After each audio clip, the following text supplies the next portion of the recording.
जब हम रात को आसमान की तरफ देखते हैं तो हमें अरबों खरबों स्टार्स नजर आते हैं जो देखने में बहुत छोटे लगते हैं, लेकिन ये सभी स्टार्स हमारी जमीन से लाखों गुना बड़े और हजारों लाइट ईयर दूर हैं। जब आप इन्हें देखते हैं तो आप सोचते हैं अल्लाह ताला ने कितनी बड़ी कायनात बनाई है और आपके दिल में अल्लाह ताला के लिए मोहब्बत और बढ़ जाती है और आप कहते हैं अल्लाह अकबर। और आज की इस वीडियो में हम कायनात की सैर करेंगे और जानेंगे कि हमारी कायनात कितनी बड़ी है, जिसके बारे में जानकर आपका दिमाग चकरा जाएगा। तो पूरी वीडियो वॉच कीजिएगा। वीडियो शुरू करने से पहले आपसे गुजारिश है कि अगर आपने हमारे चैनल स्पेस वर्ल्ड को सब्सक्राइब नहीं किया तो जल्दी से सब्सक्राइब करने के साथ साथ हमारी वीडियोस को लाइक और शेयर जरूर करें।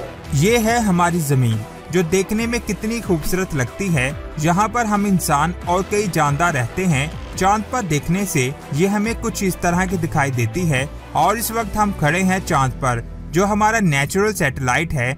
ये जमीन से 3,85,000 किलोमीटर दूर है। यहाँ पर सबसे पहले नील आर्मस्ट्रांग ने कदम रखा था, जिनके पैरों के निशान आपको दिखाई देंगे। इसके बाद हम जा रहे हैं वीनस पर, जो हमारा करीबी और सोलर सिस्टम का दूसरा सियारा है। इसे जमीन का जुड़वा सियारा भी कहते हैं, लेकिन ये एक जहन्नमी सियारा है। यहाँ लावे के समुंदर, जहरीले गैसेस और तेजाब की बारिश होती है। इसका टेम्परेचर 475 डिग्री है और ये हमारे सोलर सिस्टम का सबसे गर्म सियारा है। अगर हम यहाँ पर रुकते हैं तो हमारा तंदूरी चिकन बन जाएगा। इसीलिए हम चलते हैं सूरज की तरफ, जिसकी रोशनी में हमें मरकरी दिखाई देगा, जो हमारे सोलर सिस्टम का पहला सियारा है। इसके बाद आता है हमारा सूरज, जो हमारे सोलर सिस्टम का बादशाह है, जिसकी वजह से हम जमीन पर जिंदा हैं, जिसके गिर्द सभी सियारे ऑर्बिट करते हैं। इसका साइज इतना बड़ा है जिसमें हमारी जमीन जैसी 13 लाख जमीनें आसानी से आ जाएंगी। इसकी सतह का टेम्परेचर 6000 डिग्री है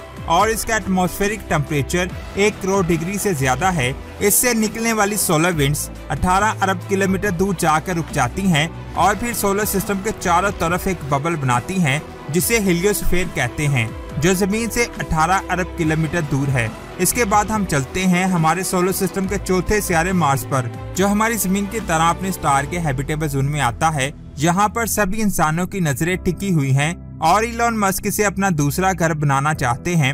अगर हम मार्स से अपनी जमीन को देखें तो आपको ये डॉट नजर आएगा। ये डॉट हमारी जमीन है, जो कुछ इस तरह दिखाई देती है। अगर हम मार्स पर रहते तो हम कभी सोच भी नहीं सकते कि इस डॉट में अरबों इंसान रहते हैं। इसके बाद हम चलते हैं हमारे सोलर सिस्टम के सबसे बड़े सियारे जुपिटर पर, लेकिन जुपिटर पर जाने से पहले हमें एस्टेरॉयड बेल्ट से होकर गुजरना होगा, जिसमें लाखों की तादाद में एस्टेरॉयड मौजूद हैं। ये बेल्ट मार्स और जुपिटर के दरमियान आती है और इसके बाद आता है हमारे सोलर सिस्टम का सबसे बड़ा सियारा जुपिटर, जिसने हजारों दफा हमें एस्टेरॉयड की टक्कर से बचाया है। ये इतना बड़ा है जिसमें कई हजार जमीनें आसानी से आ जाएंगी। इस पर इस निशान को देखें, जो हमारे सोलर सिस्टम का सबसे बड़ा तूफान है, जिसे रेड स्पॉट कहते हैं, जो 350 सालों से मुसलसल चल रहा है, जिसमें हीरों की बारिश होती है। और इस तरह के कई तूफान जुपिटर पर आते हैं, जिनकी रफ्तार आपकी सोच से भी ज्यादा है। और यहाँ से हम चलते हैं इसके सबसे करीबी मून आईओ पर। यहाँ पर आपको हर तरफ वोल्केनोस नजर आएंगे, जो लाखों टन लावा अपने अंदर से उगलते हैं। अगर हम इसे जहन्नमी मून कहें तो गलत नहीं होगा। इस चांद से हमें एक और चांद दिखाई दे रहा है, जिस पर लाइफ मौजूद हो सकती है, क्योंकि साइंसदानों का कहना है इसकी सरफेस के नीचे पानी का बहुत बड़ा समुद्र हो सकता है, जिसमें लाइफ मौजूद हो सकती है, जिसके बारे में जानने के लिए नासा फ्यूचर में एक स्पेसक्राफ्ट भेज रही है। लेकिन नासा ने इसके करीबी सियारे सैटर्न पर कैसिनी स्पेसक्राफ्ट को भेजा है। ये हमारे सोलर सिस्टम का सबसे खूबसूरत सियारा है। इसके खूबसूरत होने की सबसे बड़ी वजह इसका रिंग है, जो कई लाखों किलोमीटर तक स्पेस में फैला हुआ है। ये सियारा इतना बड़ा होने के बावजूद इतना हल्का है कि अगर आप इसे पानी में रखेंगे तो ये तैरने लगेगा। और इस सियारे के पास ऐसा चांद है जिसे अर्थ लाइक मून कहते हैं, क्योंकि इसका एटमॉस्फेयर बिल्कुल हमारी जमीन जैसा है। यहाँ पहाड़ और मीथेन का समुद्र बहता है। एक पल तो साइंसदानों ने सोचा था कि हो सकता है कि इसके मोटे एटमॉस्फेयर के नीचे लाइफ मौजूद हो, लेकिन अभी इसके बारे में कुछ भी नहीं कहा जा सकता। इसके बाद हम चलते हैं यूरेनस पर। ये एक गैस जायंट है। और इसके बाद आता है हमारे सोलर सिस्टम का आखिरी सियारा नेपच्यून। ये हमसे 4.5 अरब किलोमीटर दूर है। यहाँ सूरज की रोशनी को पहुँचने में 4 घंटे लग जाते हैं। और ये हमारे सोलर सिस्टम का वाहिद ऐसा सितारा है यहाँ हमारे सोलर सिस्टम के सबसे बड़े तूफान आते हैं। अब हम जा रहे हैं सोलर सिस्टम से बाहर और रास्ते में हमारी मुलाकात होती है वॉयेजर 1 स्पेसक्राफ्ट से, जो 61,000 किलोमीटर फी घंटा की रफ्तार से स्पेस में ट्रेवल कर रहा है। इसे 1979 में लॉन्च किया गया था और इसने सोलर सिस्टम की आखिरी बाउंड्री को 2012 में पार किया था और अब ये अल्फा सेंटोरी की तरफ जा रहा है, जो हमारा करीबी सोलर सिस्टम है। ये हमसे 4 लाइट ईयर दूर है। स्पेसक्राफ्ट को यहाँ पहुँचने में 70,000 साल लग जाएंगे।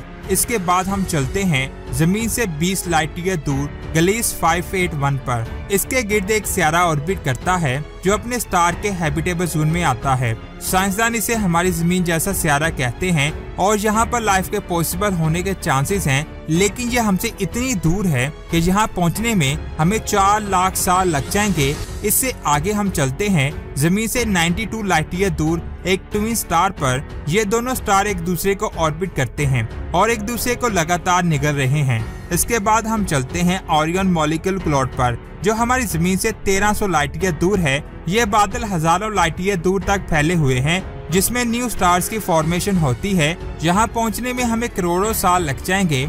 इससे आगे हम चलते हैं तो रास्ते में हमें बिखरे हुए रंग नजर आते हैं। असल में ये किसी सितारे की राख है जिसमें सुपरनोवा एक्सप्लोजन हुआ और ये फटकर मुख्तलिफ रंगों में बिखर गया और इसमें एक व्हाइट ड्वार्फ स्टार की फॉर्मेशन हो रही है।